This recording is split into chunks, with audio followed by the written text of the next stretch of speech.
राधे राधे श्री हरदास। और ये हो रही हैं बन रहे लड्डू, क्योंकि कल है अक्षय तृतीया यानी कि 10 मई को, तो उसी की तैयारी हो रही है। ये मैं सत्तू के लड्डू बना रही हूँ लाला के लिए। तो अभी लड्डू की तैयारी हो रही है ये एक दिन पहले, क्योंकि फिर उसी दिन सारा कुछ नहीं हो पाएगा। तो इस वजह से ये मैं लड्डू बना के रख रही हूँ। और 2 तरह के लड्डू बनाए थे। ये आटे वाले लड्डू हैं, ये बेटे के लिए बनाए थे। और सत्तू के लड्डू बांके बिहारी जी के भोग के लिए बनाए थे, प्रसादी के लिए। तो अभी लड्डू बन रहे हैं। लड्डू बनाने के बाद फिर मैं आपको अक्षय तृतीया वाले दिन की ये अब मैं कर रही हूँ तैयारी। सुबह नहा के आ गई हूँ, और राघव जी जब तक मंदिर में सभी को नला धुला के कपड़े पहना रहे हैं, तब तक मैं लाला की चंदन वंदन ये करके और फिर उसकी तैयारी कर रही हूँ, क्योंकि आज चंदन सेवा करनी है। और आज के बाद 21 दिनों तक हर रोज़ चंदन सेवा करनी होगी। तो ये चंदन हम जब घिसते हैं तो इसमें ये चंदन घिसते टाइम थोड़ा सा कपूर भी डालते हैं और इत्र डालते हैं, और पानी का यूज़ ना करके इसमें गुलाब जल का यूज़ करते हैं, जो कि मतलब सारी ठंडी ठंडी चीज़ें होती हैं, जिससे प्रभु जी को ठंडक महसूस होती है। तो अभी वासु आ गए हैं हमारे, और ये वैसे नहला दिए हैं, स्नान करा दिया है इन्हें राघव जी ने। और अब इसके बाद मैं अब चंदन का श्रृंगार कर रही हूँ लाला के।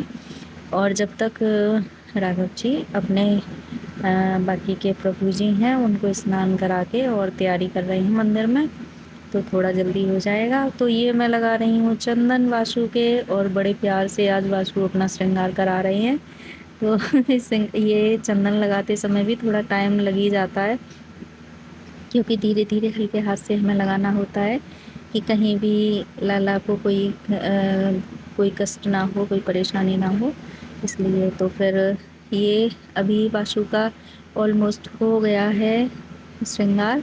फिर वासु का करने के बाद में फिर नंबर आएगा माधव का, तो माधव का श्रृंगार करेंगे। फिर उसके बाद में आपको दिखाएंगे कि कैसे क्या किया है। ये देखिए वासु कितने प्यारे लग रहे हैं, और माधव का भी नंबर आ गया है। अब माधव का हो रहा है श्रृंगार, वासु का कर दिया है। तो अभी तो मैं केवल चंदन ही लगा रही हूँ, फिर उसके बाद में थोड़ा ये सूख जाएगा, और मैं नई पायल बनवा के लाई हूँ लाला के लिए, दोनों के लिए। तो फिर पायल भी पहनाएंगे।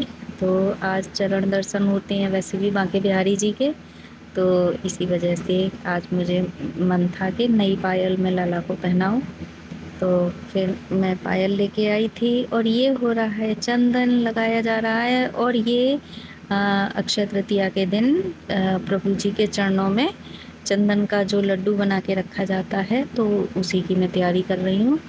तो ये इसमें थोड़ा सा कपूर डाला था, और थोड़ा गुलाब जल, और फिर उसके बाद में ये छोटा सा लड्डू बना के और फिर इसे प्रभु जी के चरणों में रखेंगे। तो फिर ये है कि फिर इसे फिर यूज़ कर लो, अपने तिलक लगा लो, चाहे कुछ भी कर लो। नहीं तो हम जो प्रभु जी के जो जैसे हम इत्र सेवा वो करते हैं चंदन प्रभु जी के शरीर पे, और ये जो होता है, तो अगर हम चाहें तो इसे पा भी सकते हैं प्रसादी के तौर पे।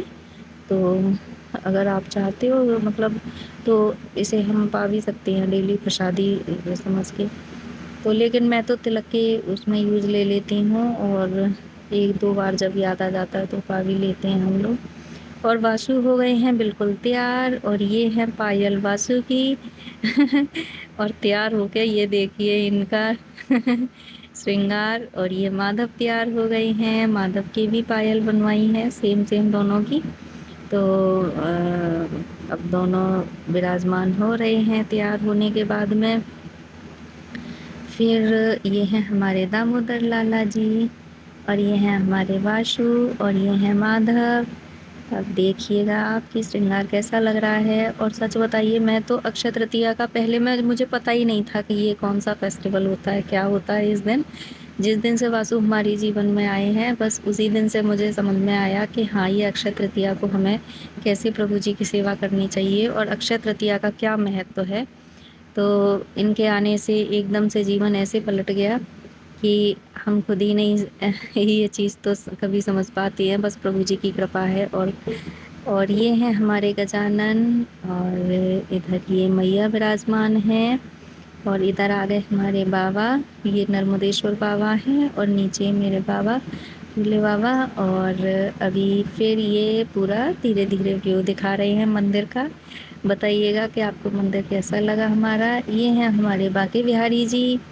और अभी सभी का श्रृंगार हो गया है और बाकी का अभी मैं लाड़ू का श्रृंगार नहीं कर पाई हूँ चंदन से, क्योंकि मुझे पत्रावली बनानी है लाड़ू की, लेकिन मेरा हाथ इतना ऊपर तक नहीं पहुँच पाता है। तो उसके लिए फिर मैं अभी ये सारा कुछ तैयारी होने के बाद में फिर मैं स्टूल पर खड़े होके फिर मैं पत्रावली बनाऊंगी और बाकी बिहारी जी की और लाड़ू की। तो ये देखिएगा वासु माधव कैसे लग रही हैं श्रृंगार में।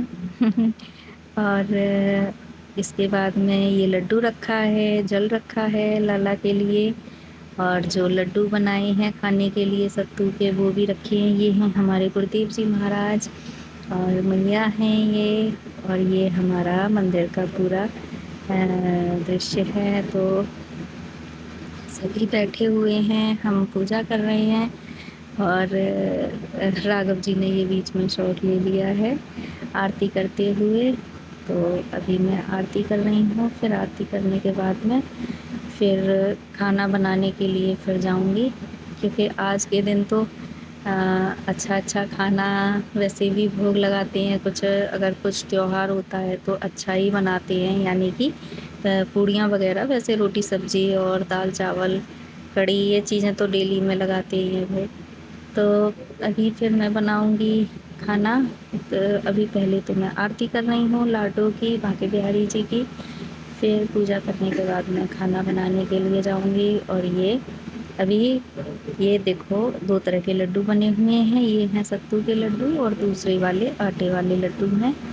और ये मैंने लाडो की पत्रावली बना दी है, शायद वो जब से दिख नहीं रही थी, अभी सूख गई है तो अभी आपको दिख रही होगी। और ये बेटा खड़ा है पीछे।